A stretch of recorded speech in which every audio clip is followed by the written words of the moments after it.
Welcome to our podcast, Living by the Mantras. I'm your host, colleensouza, with Brian Souza, great to be here, Colleen. my best friend and co-host. Yes, that's right. And today we are wrapping up a series that has been about fear. About fear. Let's wrap it up and put a bow on it, Let's Colleen. wrap it up and put a bow on it. It is from my book, Living by the Mantras. And the mantra is get the job, then learn the job. And in our world, if you read the book, there's a story about the fact that I got a job I didn't know how to do, but I was determined to do it. So I overcame the fear. And that's where that comes from. And just really, really, really encourage you, if you haven't, my book, Living by the Mantras, Common Sense Wisdom for an Extraordinary Life, full of these stories, full of these ideas, and it's where we come from. A mantra, a phrase that's used over and over again that begins to have meaning in life. And so get the job and learn a job, fear. And this particular episode is controlling the conscious mind. We've talked about in this series the unconscious mind. We talked about what do we fear. But today we're going to talk about really paying attention and being conscious about our choices to overcome fear. Okay? Sounds like a plan. Sound like a plan? Got it? Let's do it. One of the most important things to overcome fear is you got to face it head on. Yep. Okay, you got to face it head on. You know that whole phrase, how do you deal with the bully? Punch fear in the face. Punch fear in the face, yeah. And that's kind of what the probably the most conscious thing you can do is to, when you are fearful, when something is causing you that anxiety and that stress and that fear, Yep. you take it head on. You have to come up with courage. It's really a courageous thing. Yeah. And what one person fears and what another person fears can be very, very different. And sometimes things that I fear are very like little fears, big fears. But this is really, I think about that. Oh my gosh, all body fear. Like for example, you have to have that particular conversation, or you have to confront somebody. That's really, really hard. Yeah. Sometimes that, is you make that fear bigger than it really is, right? Yeah. And I think when you just do it, yeah. Yeah. I mean, be thoughtful. Don't be a jerk, but plan out what you need to say. But if there's something you really need to do, I mean, I think it's really hard if you're listening to this and you're in charge of anyone in a job, in a role where you're a manager of any sort. Sometimes you just have to have that tough conversation. And there's fear every time you go into it, right? Especially if you're like for me, there would be fear. Because I never want to offend anyone. I want to make sure everybody's happy and everybody's kumbaya. And that's my nature. So sometimes having that conversation is fearful. Definitely. How about, standing at the edge of the pool, which I did this morning, and jumping in knowing it's going to be ice cold. There's a fear in that. There's that, my body doesn't want to do this. When the pool is like 45, 50 degrees and you get in the pool, it's a little chilly. It's a little chilly. Yeah. And you know that you're facing that fear. You're getting in there. I was going to do it no matter what. Yep. Riding a roller coaster might be fearful for some people. Just that idea of getting onto a roller. For me, believe it or not, the roller coasters don't bother me at all. It's the freaking Ferris wheels. He knows that. Getting me on those big, every city has one now, I swear. Everybody has one of those like gigantic eyes in the sky. And it's the idea of just swinging at the top of the Ferris wheel and suspended. I think the key though is you need to face fear head on, right? So you face it head on. And so one of the things that Colleen did for me, this is almost 20 years ago. I was 39. What Colleen did for him? Took me to Fort Funston, which is up in the Bay Area. A little bit around the Bay Area, just right? North of San Francisco. Yeah. We live in California. If you are just joining us, basically said, "Hey, why don't you jump off a cliff?" And so, with the hang gliding. I figured he was well insured. Yeah. So when you do this, you're doing it in what's called tandem, which means that you're working with a professional. Because I've never hang glided before, right? And he says it's really simple, Brian. We just run together and we run off the cliff, and then the wind will catch you and you'll fly along. So you have to face the fear that you're literally running off the cliff towards the ocean to the point where the ground stops and your feet dangle in the air, right? No, I didn't go with him, but I sent him. He said, that's only one thing you need to worry about. Just don't trip over my feet or your feet and we'll be fine. And the hang glider will take us into the air. But if we trip, we're going to tumble down the cliff and then we'll land on the not so soft sand on the ground. So anyways, what I had to do is learn how to face that fear head on by taking that opportunity and working in synchronicity, running off the cliff. And it was an amazing experience. It kind of felt like an eagle. But I had to face that fear head on. No, I was going to say, he's reminding me of one that I didn't think of, and I had it written down. But when we were, wee babies, and we were 21 years old, and we had just gotten married, we decided with a group of friends that we used to do, we won't call them stupid things, but we would do crazy adventurous Yes. things with. We decided to go skydiving. As a group. As a group. And mind you, by the time we ended up skydiving, of the 5 of us, there were 5 guys, 5 couples, I was the only girl, go Colleen, who actually signed the paperwork and got Was this onto the the 80s plane. or 90s? This was in 1990, actually. Yeah, So it was 1990, yeah. kind of the rollover there. Yeah. But we got up in this airplane, and I'm going to tell you right now, because we did it once again. We're not certified, so you do it in tandem with, and for us, there was an Air Force base not far from this airport. So there were a bunch of the paratroopers. So I figured these were dudes that jumped out of airplanes all the time. So I wasn't going to worry, because this is what they did for fun in their spare time, was come take crazy people like ourselves out of airplanes. But you realize that you're flying in a perfectly capable airplane, and you're choosing to exit it at a time where it shouldn't be exited. It kind of corkscrews its way up to, the 10,000 foot level, and they open the door up and they say, there's a little step. There's a little step. About the size of her book. Maybe just a little bit bigger than my book. And I remember the paratrooper I had on my back, he's like, you're going to step on that, and then we're going to jump. And you go to put your foot on that, you start having many expletives I won't put on the podcast, thinking, what am I doing?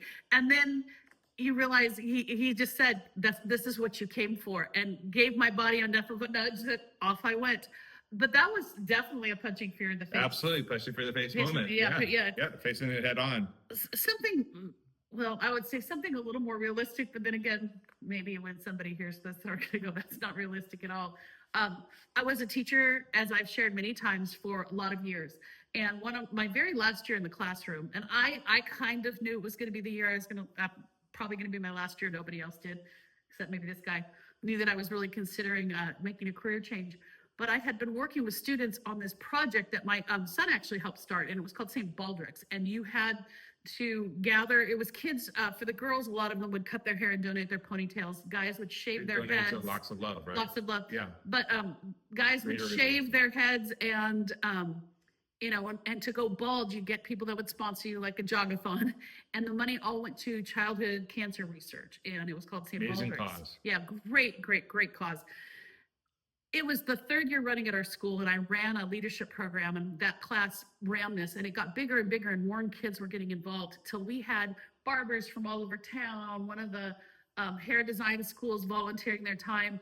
And at our lunch in our amphitheater, we had 100 kids that were going to shave their heads. And I told the student body, both boys and girls. Yeah, there were 4 girls that shaved their heads that year, and a lot of girls that chopped off their ponytails. But the thing that was great is that it had become like year over year, we began to raise a lot of money. And the year before, we'd raised like $10,000 as a school, which was wonderful. So I thought, well, that's what I'll do. So I made the announcement.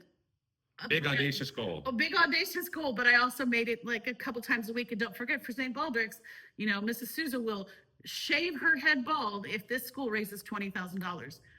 We raised That was double the amount from the previous year. We raised $22,000. So in front of thousands of kids, we were a very Your hair was down to your shoulders. my hair was down to my waist at the time. Oh, wow. Remember when it was really, really long?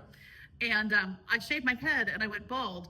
And that was a punch fear in the face, because I'm doing all of this and I know it's for a good cause. But my vanity said, you said you'd do what? And the news media oh was yeah, there. the news media was there and everything. A local teacher, she has her head bald. Yeah, it was a lot of attention at one point, and I just thought, what am I doing?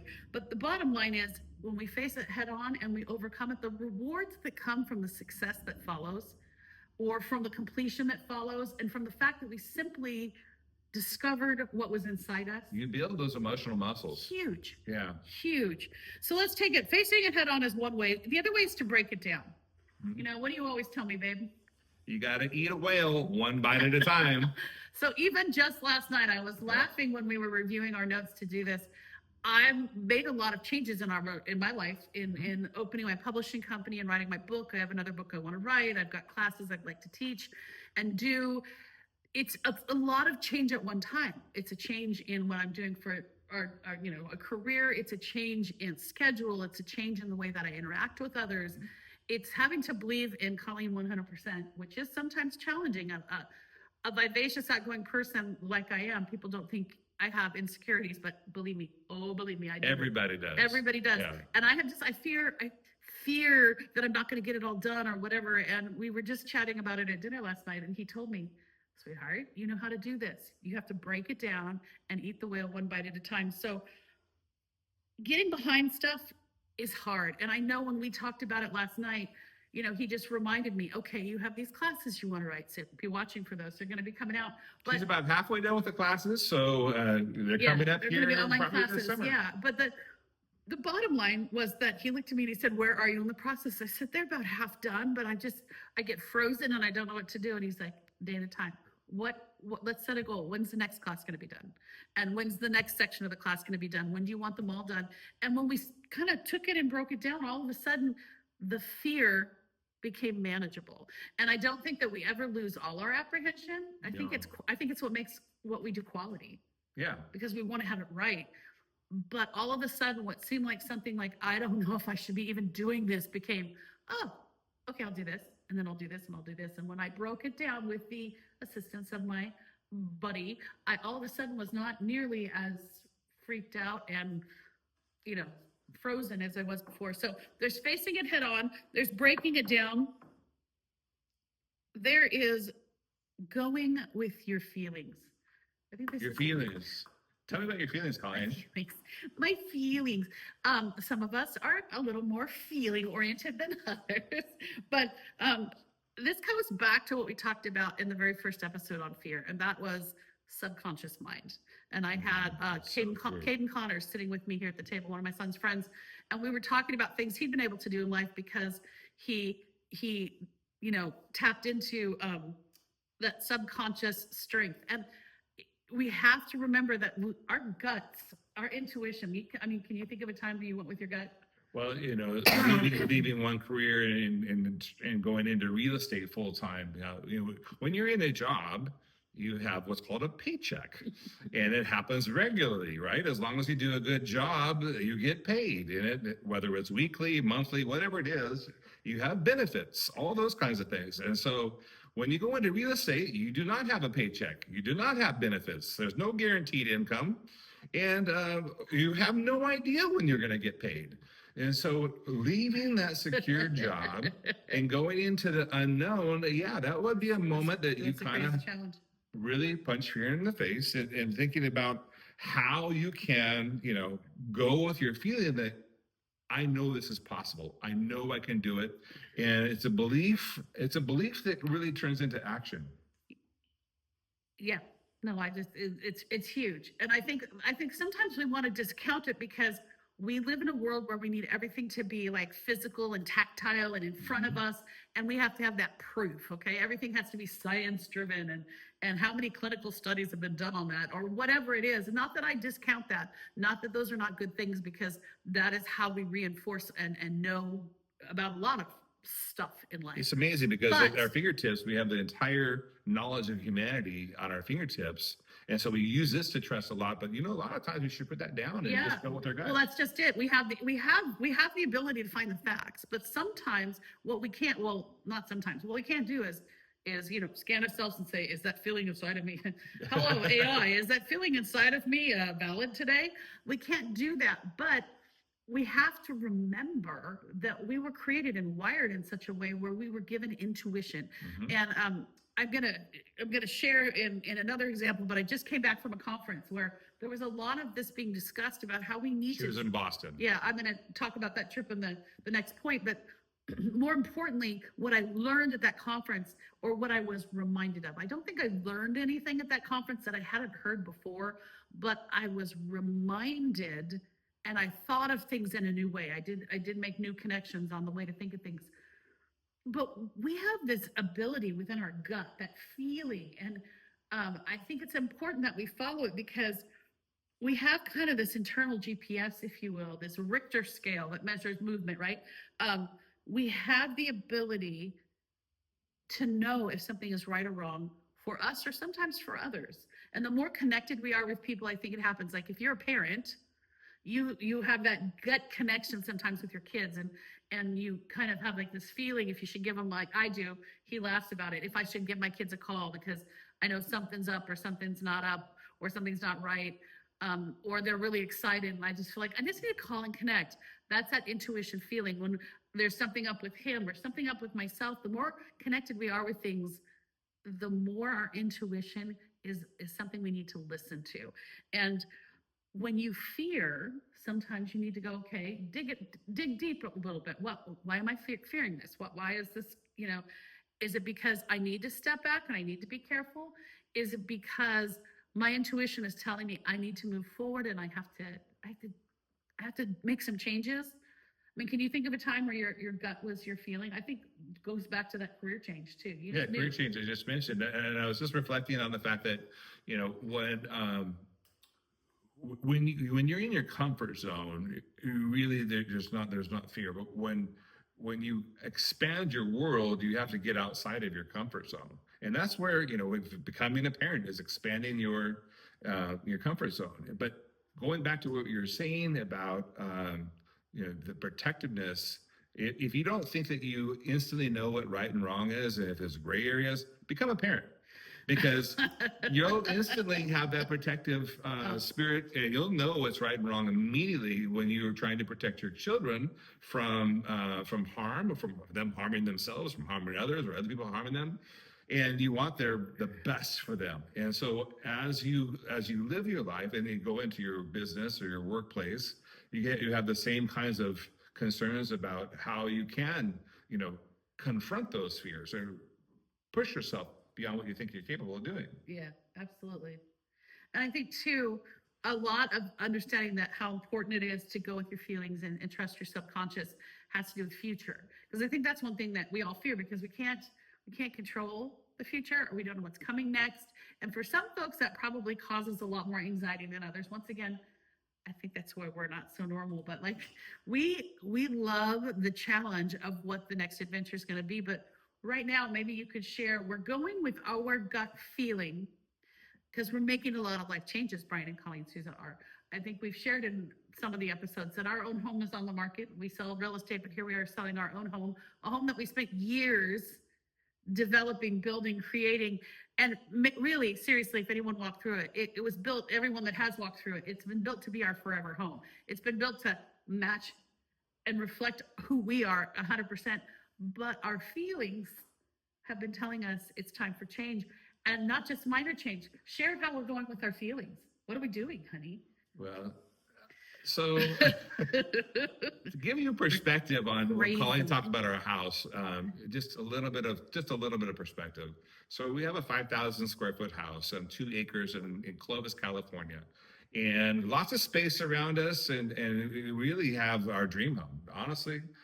We've rebuilt it from the studs up. It was an old farmhouse that we completely gutted it, redid it. If you ever want to know the numbers, we'll be happy to share that with you at a later time. But the bottom line is that we said, you know what? It's our kids don't live here anymore, and they're grown and in their 20s and 30s and out of state and out of the area, and we only see them, once or twice a year over the holidays. And they asked us on the last holiday, what's keeping you here? Well, I would say, and because we have this big place, we always have them come here instead of making our way to them, because we got to use this crazy place every once in a while. So we asked them, so they said, well, why don't you think about downsizing? And Colleen's like, right sizing.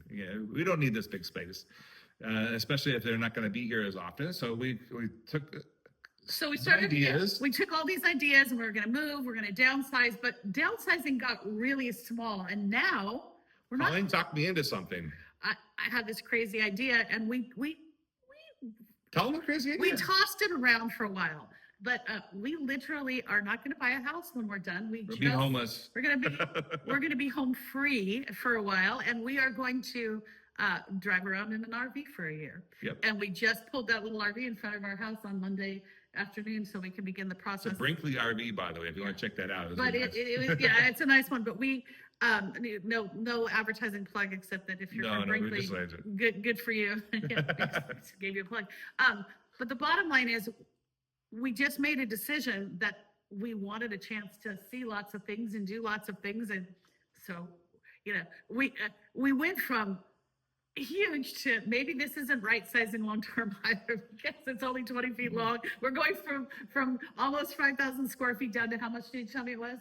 Well, it's 20 feet long by 8 feet wide, so that's 160 square feet, I believe. It's a little bit smaller. Yeah. So we're gonna We're gonna do Route 66. We're gonna see a lot of the we're gonna see the country. yeah. So all of that being said, we're going with our feeling. Mhm. And there are days where I walk down the hall of our house and I have a bit of fear, because I'm like, well, small, teeny bitty living space for the two of us. And we get along great and we're the best of friends and we work well together, but it's a huge change.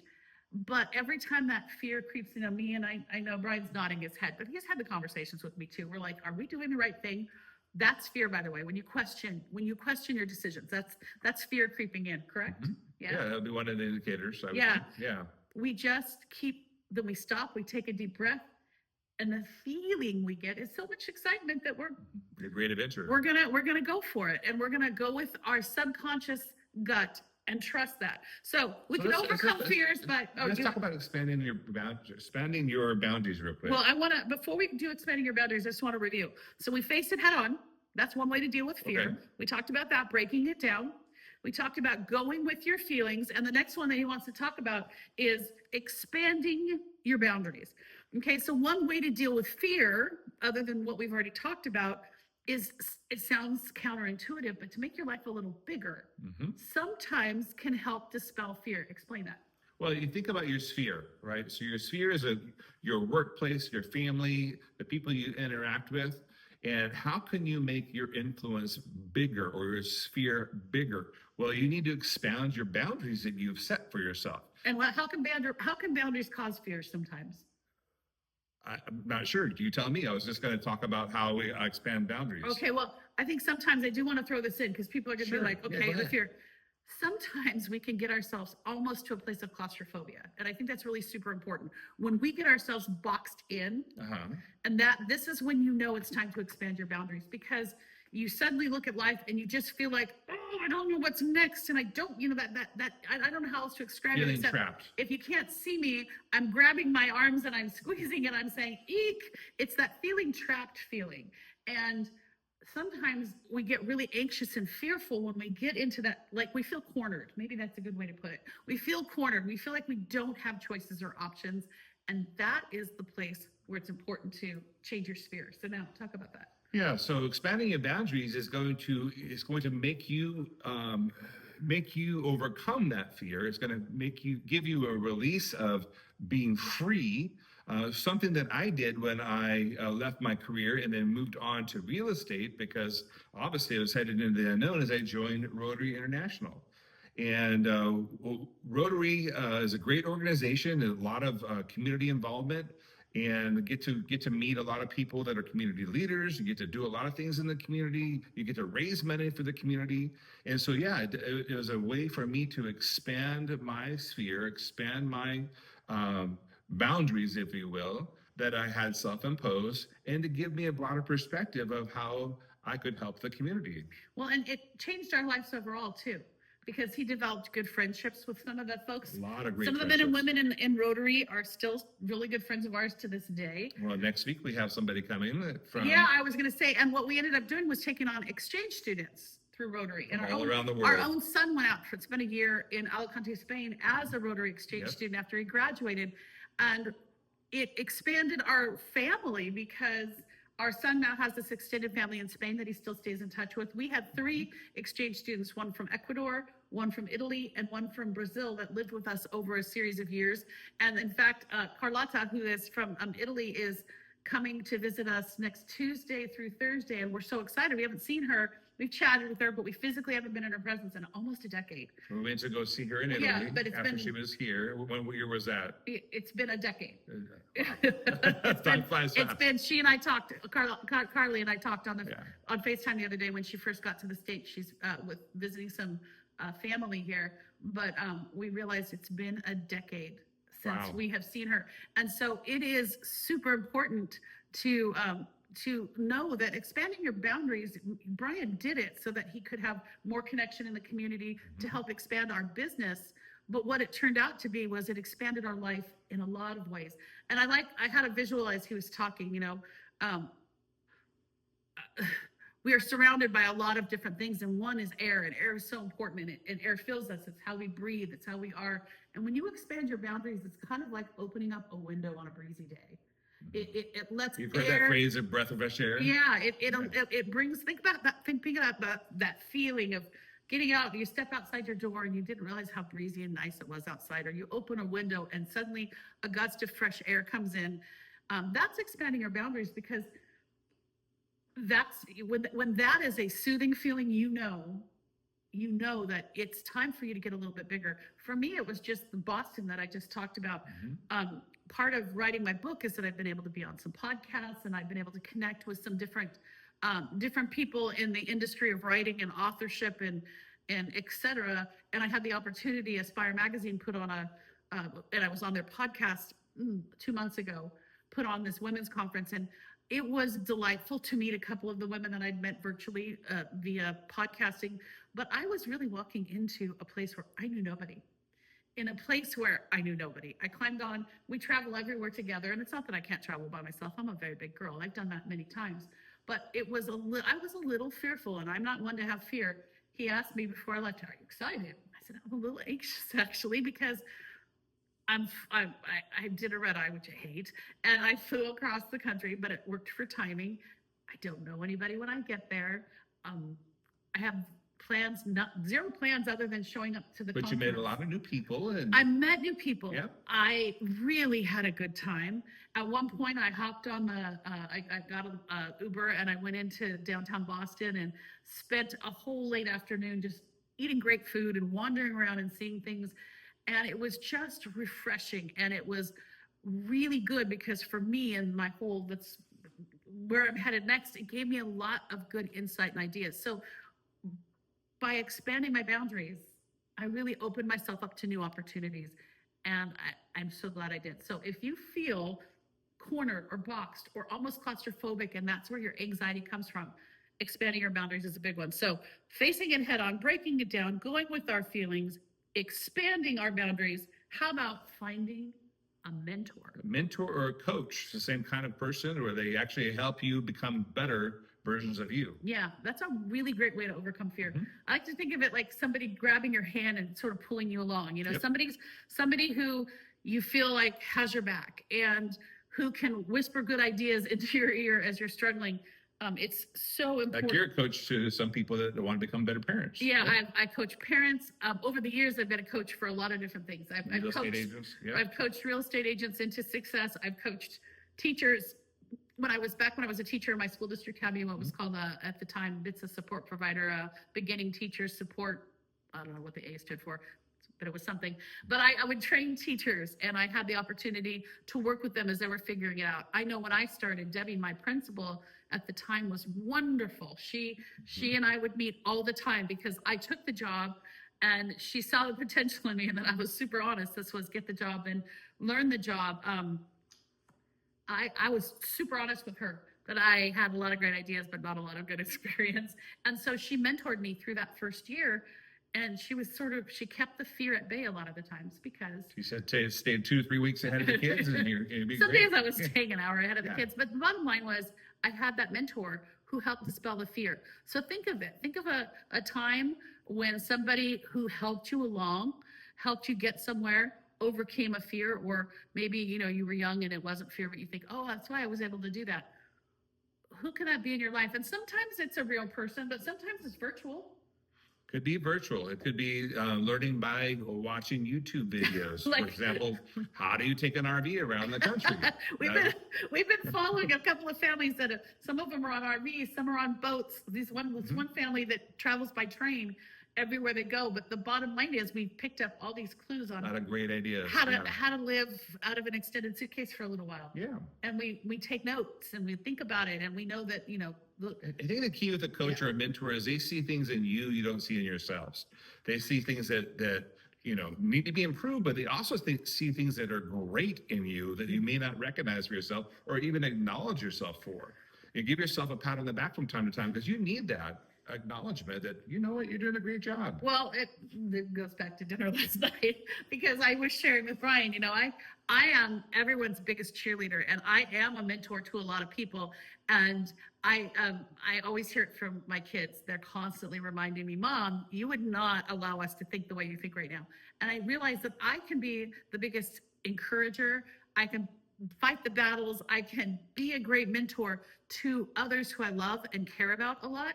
But sometimes when it comes to myself, I don't have the same internal conversation that I should be having. I listen to a story that's really something I should not listen to, like something I remember that time in the past, or I remember my dad was always bad at this, so I'm going to be bad at that. Everyone kind of knows what I'm talking about. Sometimes you have to put that storyteller behind us and look more positively. And that's what a mentor, and Brian takes that role a lot for me.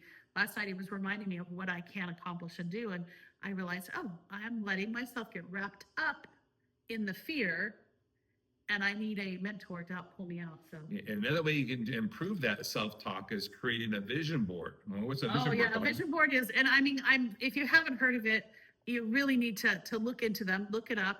A vision board is where you gather a bunch of words and thoughts and ideas. And had I thought of it, I would have had mine in here. But I have a couple of stories about that too. And it can be a mentor in and of itself to help you overcome fear and see what you've accomplished. And it's just that you have a lot of pictures of things you dream of, and words or important phrases. And I love to tell a story. I think I put it in the book, actually, of my daughter Julie. She's the middle child. She had a vision board she put together when she was struggling through those first few years out of college as a designer. Living in New York, by the way. Living in New York. And I went back post-COVID to help her move out to the other side of the Hudson into New Jersey, where she could see the city. And as we were pulling boxes out and putting her new apartment together, I took a look at the vision board that she had. And I'm like, kiddo, get over here and take a look. Literally, because she had the coolest apartment that had this wall of windows and a little deck. And you could see the Statue of Liberty over here and the Hudson River, and you could see parts of New York City. There was one other building blocking some of it, but you could see around it. And we had just placed her bed in one corner, her little TV, little unit in the other corner. And that's what this apartment looked like in this picture. Yeah, no kidding. Almost identical, where there was a bed by a big window and it was like a loft. And then on top of it, there was a picture of a little puppy. And just that Christmas before, I'd gotten her a puppy. I'd never seen What her. color was the puppy? It looked like her puppy. She's a little Maltipoo, white and brown spotted. But I had not seen my daughter's vision board. I knew she had one, but I hadn't seen it. And that was the exact puppy I'd gotten her. And she had a bunch of things that she wanted to do with her career that had happened over the last year. And I said, kiddo, look at this. Oh my gosh, your vision board is come to life. And she just smiled at me and said, time for a new vision board. Because when you get to a certain point, and she feared a lot of those things. She had a lot of anxiety over that. And that mentored her way through. Because it's a really great way to reframe. You place it somewhere that you don't even consciously always look at, right? Yep. You see it, and so that's but huge. Your subconscious is always working, right? Definitely. And so that self-talk gets to be reframed with a vision board, of the future. Well, and that ties right into the next thing. So I'm going to stop us for a second and just review. So we've got face it head on. Okay. We've got break it down into pieces. We've got go with your gut feelings. We've got expand your boundaries, find a mentor. And the last little nugget I think of consciously making a difference is knowing that you can. Just know you can. Believe you can. And we're going to come back to the vision board, but I've got two quotes that always tie into this for me. Whether you can or you can't, you're right.